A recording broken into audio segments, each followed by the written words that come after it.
Hello people, welcome back to E20 Zone TV. I hope everyone's having a very, very good day wherever they are.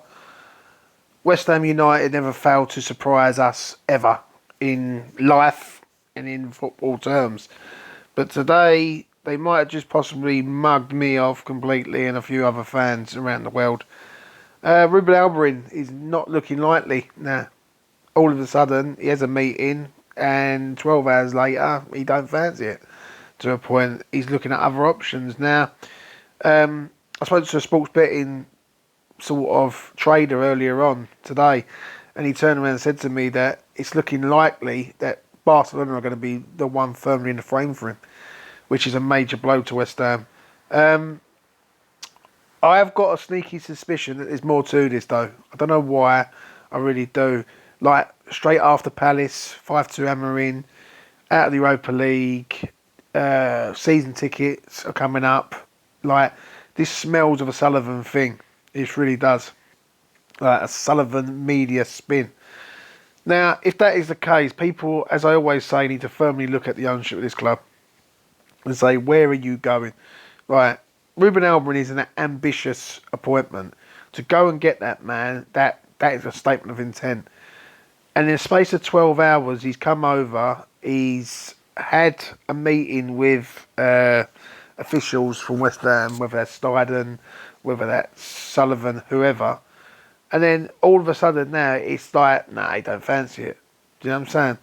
There has also been sort of reports, and people have got this opinion, that West Ham are not prepared to pay out a compensation package to Sporting Lisbon for Ruben Amorim.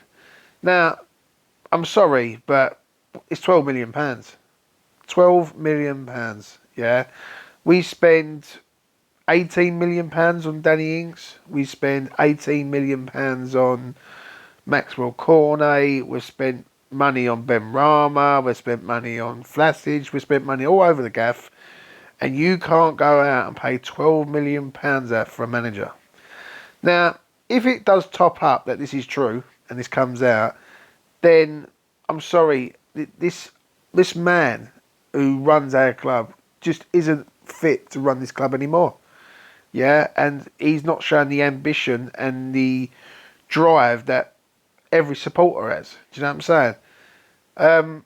This is a bittersweet one for me because he's the man I've been calling for a long time. I've been trying my absolute hardest to say, right, please give us a ambitious appointment.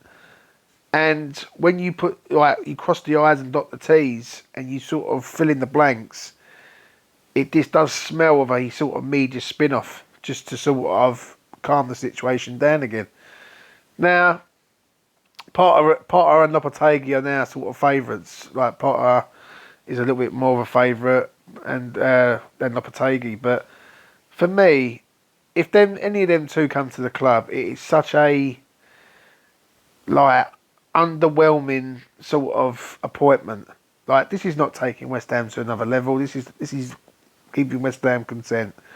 Now, people might say to me, James, you do go a bit over the top in regards to your hatred, so to speak, of the owner. But in situations like this, I think I'm very, very justifiable to say, well, where is the ambition of our owner? Because we just haven't got any. Like, at minute, we just have not got any ambition whatsoever under this ownership of this club. Now, obviously, things could change in football. We all know that. The other week, Liverpool were destined to have him, and then all of a sudden now they're not going to have him. So, honestly, I'm not going to sort of lose my complete shit over it. But if it does come out that the compensation fee West Ham wasn't prepared to pay for, then questions need to be seriously be asked, like from the hierarchy at the top of the mountain. Do you know what I'm saying? And as the thumbnail says, it's like my dreams, they fade and die. And this man, if he doesn't end up being at West Ham, I'm going to be so gutted, mate. Just so gutted. Lopetegui, I've called it from the start. I said he'll probably be a Moyes replacement from the start, but the dream was always Amorim.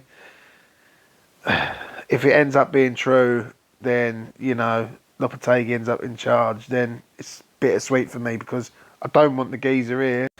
But if he does appear here and he ends up being our manager. It's such an underwhelming appointment at the end of the day for Lopetegui. So, yeah, listen, I'm going to leave it at that. You take care of yourselves. Have a good one. Try and be happy. Try and be smiley. And I'll see you again in the next one.